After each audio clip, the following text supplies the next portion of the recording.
So yeah, you may not be aware, but we have a formal MOU.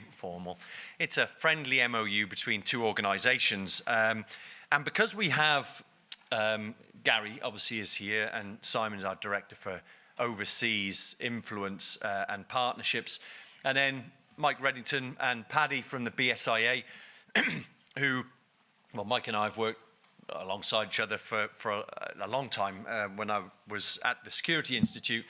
And I think that this is an opportunity to explain where collaboration and sister organisations should be working better and stronger together, and how we are going to work together. So for 10 minutes, I'm just going to have a quick Q&A with everybody to see how the leadership feel about how this will go forward. So here we go. Gary, Mike, in a short sentence, just give me your impression of why it's important that, you know, there is no competition between membership bodies, that we all have our place and where we fit together. Mike, do you want to kick us off? Are these on or do I need them? Yeah, you're on. Hello. Yep. Good afternoon, everybody. For those of you, I'm Mike Reddington. I'm the Chief Exec of the BSIA. First of all, I want to thank Gary, Simon and Rick for the invitation today. I mean, 2 minutes about the BSIA. I don't want to assume everybody knows who we are and what we do, but we're a not-for-profit trade association that represents professional security organisations in the sector. And one of the things that we do is that we work to identify best practice, promote the best practice, and then work into developing it into a code of practice with a view to being developed into an industry standard. And the difference between our organisations, we're an association for organisations that operate in the sector. Our membership, while may not be huge in numbers, represents circa 70% in revenue terms of those operating in the sector. So it's just a little bit about the BSIA. The reason we've had discussions about the MOU between us, my personal view is that I've been in this industry for 30 years. I'm passionate about the industry, but it's very fragmented. And there's a huge amount of duplication in activities between us, which creates a level of inefficiency and unnecessary costs. But putting that to one side, the other thing it creates is confusion, is that we may all be pushing the same subject matter, but in reality, is each of the entities have different language they use.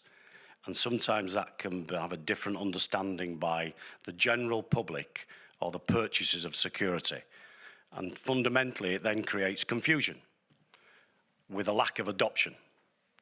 And what we see is that we would be better collaborating and working together because we have a common goal in actually creating a safe, secure environment for people, property and places.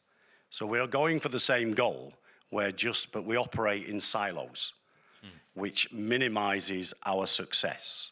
So one of our drivers, as Rick said, is that when Rick was in the Institute, we put a MOU in place with the Institute. I know Paddy and Gary have had lots of conversations in terms of, and we're now at the final stages of doing the same with ASC. Because my view is I think we're stronger working together than we are working separately.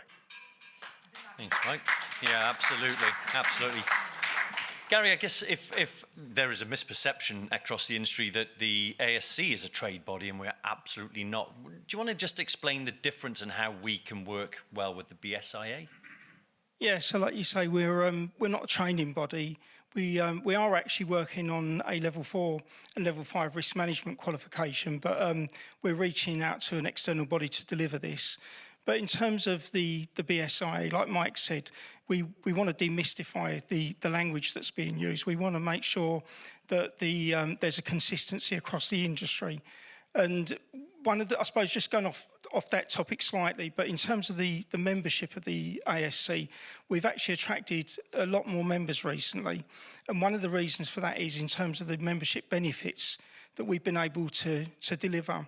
So we're always looking for opportunities like this. And as we know, the BSIA have got a huge number of guidance documents, many of which now are behind a login wall. So you can't access these now unless you've got a membership with the BSIA, or you can actually do it through a membership like the ASC. So we're extremely lucky to be able to agree this. You know, between Mike and Paddy and ourselves, we're looking at who can access these. We've obviously got different levels of membership within the ASC. These guidance documents are not going to be available to every single level of membership, but this is a starting point for us now. And over the years, hopefully, you know, this is going to be a long-term thing, and we'll hone this down as the BSIA make more available to us. We'll look at how we make that available to various groups of members. So Paddy, tell us what is going to be made available to our members, and what would you like from us in return? Well, in terms of what's available, I think first and foremost, if you see when we talk about differentiating professional security, I think that's a key aspect of what we do. There are many security solutions out there, off-the-shelf solutions, right up to top-end, high-level end security solutions in many different avenues of the security industry. Our key thing is that consistency of the journey, particularly around the professional arena. So one of the great things that we can, that I'm looking forward to seeing is more input. We often, we are the embryonic think tank. We are not the BSI, but we are the BSIA, and we're the embryonic think tank of a lot of the best practice in the industry, and sometimes this best practice and codes of practice do turn into industry standards. And I think one of the key aspects of working alongside the ASC is the opportunity for its members to get involved. We often canvass in the very early stages with our own members opinions and expertise, and we ask people to get involved. And this MOU will provide that opportunity via the ASC for its members to actually get involved in the embryonic stages, and then see the fruition of that and continue to be involved right through to the delivery of the best codes of practice that we can for the professional security industry. Yeah, brilliant. And Simon, you know, BSIA has impact internationally. Where are we hoping to add value?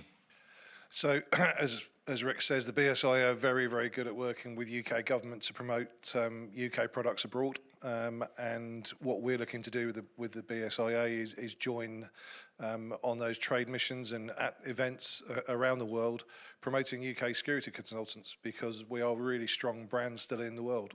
People love UK security consultants involved in their projects.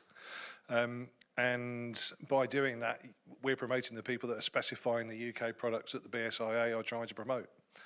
So as a joined up approach and collaborative approach, I think it's going to be really powerful. So there you have it. Now you are at the forefront of what we're hoping to achieve. We invite you to participate. We will publish opportunities to contribute to standard creation or thought leadership. And we will publish more about this in the Sentinel next month. So you'll have a bit of a guide to action going forward. But a round of applause, please, for our board here. And we look forward to working with you, BSIA. Thank you.